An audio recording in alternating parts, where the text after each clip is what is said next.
గంజి లేని కూరగాయలు. తర్వాత డయాబెటిక్ ప్లేట్ అనేసి ఒక కొత్త కాన్సెప్ట్ అండి. ఏంటంటే మీరు తీసుకునే ప్లేట్లో పావు వాట అన్నం ఉంటుంది, మిగతా వాట పప్పు, గింజధాన్యాలు, కాయలు, కూరగాయలు, ఆకుకూరలు వీటితో నింపుకోవాలండి. ఇలా తీసుకున్నప్పుడు ఏంటంటే ఈ సమపాలలో తీసుకున్నప్పుడు బ్యాలెన్స్ డైట్ అంటాం కదా, ఇలా తీసుకున్నప్పుడు ఏంటంటే మీకు ఇంకా చక్కెర పదార్థం అదే పిండి పదార్థం నాకు ఇంకా ఎక్కువ తీసుకోవాలనే కోరిక తగ్గుతుందండి. మీ బ్రెయిన్ నుంచి మీ కడుపు సిగ్నల్ వెళ్తుంది. అంటే అందులో పీచ్ ఎక్కువ ఉండటం వల్ల, ప్రోటీన్ ఎక్కువ ఉండటం వల్ల మీరు ఇంకా ఎక్కువ తినాలి అనే దాని కోరిక తగ్గిపోతుంది ఆటోమేటిక్గా. సో మీ షుగర్స్ ఆటోమేటిక్గా కంట్రోల్ వస్తాయండి. అలా చూడండి, తీసుకోవాల్సిన ఆహారాలు, తీసుకోకూడని ఆహారాలు. తీసుకోవాల్సిన ఆహారాలు చూడండి, ఆకుకూరలు, పప్పు దినుసులు, గింజధాన్యాలు, చిరుధాన్యాలు. మీరు తీసుకోవాల్సిన పళ్ళు కూడా అక్కడ ఉన్నాయి. జామకాయ, తర్వాత వాటర్ మెలోను, నెక్స్ట్ బత్తాయి ఇవి తీసుకోవచ్చు. తర్వాత జన శాతం తగ్గించిన పాలు వాడుకోవచ్చండి. చూసారు కదా, మీరు తీసుకోకూడనివి రిఫైన్డ్ ఫుడ్స్ అండి. ఈ కాలాన్ని చూసుకుంటే మనం అదే రైస్ ని బాగా పాలిష్ చేసి అంత తెల్లగా ఉంటే అంత బాగుంటుంది, అంత క్వాలిటీ తింటారు అనుకున్నారండి.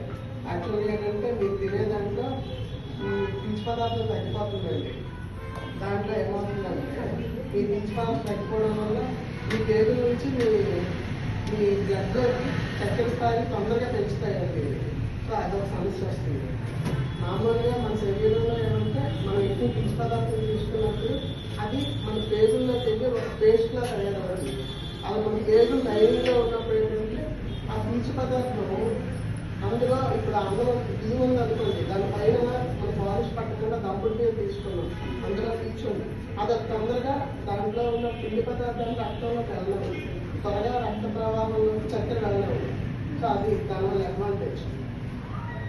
నెక్స్ట్ ఏంటంటే వీటన్నిటికంటే ముందు వచ్చిన రిస్క్ ఫ్యాక్టర్ ఊరగాయ ఉంది. మా గురువు గారు డాక్టర్ ప్రభుదేవాస్ గారు వారి దగ్గర నుంచి నేను సేకరించిన పద్యం అండి.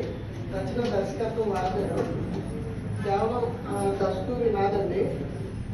ఇది వారికి అంకితం ఇస్తున్నాను. ఈ పద్యం మీ అందరిలో ఎంతో కొంత అవగాహన, మార్పు తీసుకొస్తుందని ఆశిస్తున్నాను. మొదట ఊరగాయ కోసం మాట్లాడుతున్నట్లయితే ఈ కాలంలో అది ఇంతకుముందు నడిచేవాళ్ళు బళ్ళు అవన్నీ తక్కువ ఉండేవి. నాగరికత అనేది చాలా తక్కువ ఉండేది. మనిషి శ్రమ చేసేవాడు, ఆహారం దగ్గరికి వెళ్ళేవాడు, ఏదో ఒక రకంగా పనిచేసేవాడు. ఇప్పుడు అంతా డెవలప్మెంట్ ఎక్కువైపోయి, అంటే డెవలప్మెంట్ మన పనికి రావాలి, కానీ మన పనిని పూర్తిగా తగ్గించేసి మన పని కంటే మనం తీసుకున్న ఆహారం ఎక్కువ అవుతుంది అన్నమాట. సో అది దానికోసం ఒక పద్యాన్ని నేను కూడా ఆవిష్కరిస్తాను. ఊబకాయం షుగర్కి ఒక కారణం కాబట్టి ఊబకాయంపై ఎంతైనా రాస్తా, ఊబగుడి మనిపించేస్తా. మూడో ప్రపంచ యుద్ధం ఇది, నేడో రేపో తర్జనది. ఇది మూడో ప్రపంచ యుద్ధం లాంటిదండి. ఎందుకంటే యాంటీబయాటిక్స్ అంటే తగ్గిపోయింది. ఇప్పుడు యాంటీబయాటిక్స్ అవన్నీ డెవలప్ బాగా అయింది కాబట్టి ఇన్ఫెక్షన్ వాటర్లో చోట్ల సంక్రమించే వ్యాధి కొంచెం తగ్గాయి. ఇప్పుడు వచ్చిన వల్ల బీపీ, షుగరు ఇలాంటివి, థైరాయిడ్, హైపోథైరాయిడిజం ఇవన్నీ జీవనశైలి వ్యాధులండి. సో అది మూడో ప్రపంచ యుద్ధం కింద ఆయన చెప్పారండి. అలనాడు మానవుడు ఆకుల అలంలో దించు కంద మూలము లేని కడుపు నింపగా చూసే. ఒకప్పుడు మానవుడు ఆకుకూరలు, అదే కందమూలలు, దొరికిన దుంప కూరగాయలు ఇంటితో కడుపు నింపుకునేవాడు. అడవిలో పరిగెత్తి బిల్లెక్కు పెట్టి పిట్ట మాంసం కొట్టి చెట్టు కొమ్మని కొంటే అడవిలో పరిగెత్తి అదే వేటాడి తినేవాడు అనమాట అప్పటికి మానవుడు. సో అలా ఎలా అభివృద్ధి చెందారు, ఎలాగా డెవలప్ అయ్యారు అనేది. రెండు రాళ్లను తీసి నిప్పు రాజేసి కోటి విద్యలు నేర్చి కూటు కోసం చూసే. రెండు రాళ్లతో నిప్పు రాజేసి అదే వంట వండుకునేవాడని. ఇదంతా కడుపు నింపడానికి కోసమే, ఆహారం కోసమే కదా ఈ ప్రయత్నం, ఈ విద్యలని ఎవరు చేసిన కార్యకలాపాలని పొందుతాయని. సో ఈ కాలంలో వ్యాయామం కనీసం లేదండి. పాఠశాలల్లో కూడా వ్యాయామం లేకుండా చదువు, విరామం లేని పనులు, ఎంటర్ చేస్తే నేట, ఇంటి పేరు పేట, పనులు పట్టుకురావాలండి. ఇప్పుడు డ్రైవర్లు మిషన్లు అన్నీ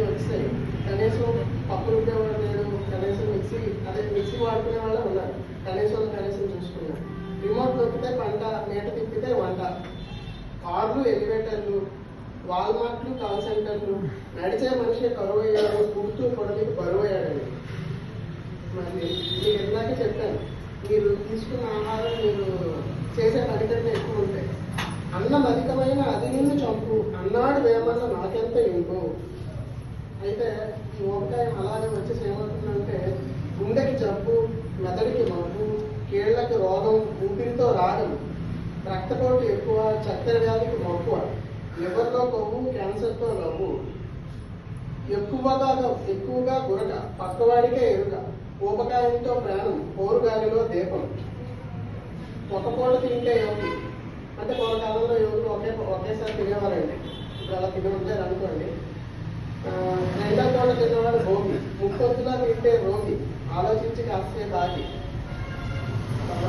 కోకో కోలాలు పాడు, ఆకుకూరల కూడు, తీపి వంటలు వీడు, తీపి జీవితం తోడు. లిఫ్టులు ఎక్కడం మానేసేయి, లిఫ్టులు ఎవరిని అడగకు బాయ్, సెల్ ఫోన్తో తెంచుకో మోజు, సైకిల్ పై పెంచుకో క్రేజు. దరిద్రమైన అస్త్రం, వ్యాయామం నీ శస్త్రం, ఆహార నియమాలు పాటిద్దాం, ప్రపంచ యుద్ధాన్ని జయిద్దాం. థ్యాంక్ యూ అండి. ఇదంతా డాక్టర్ పెద్దగారికి ఈ క్రెడిట్ అంతా వారి దగ్గర సేకరించండి మా గురువు గారు.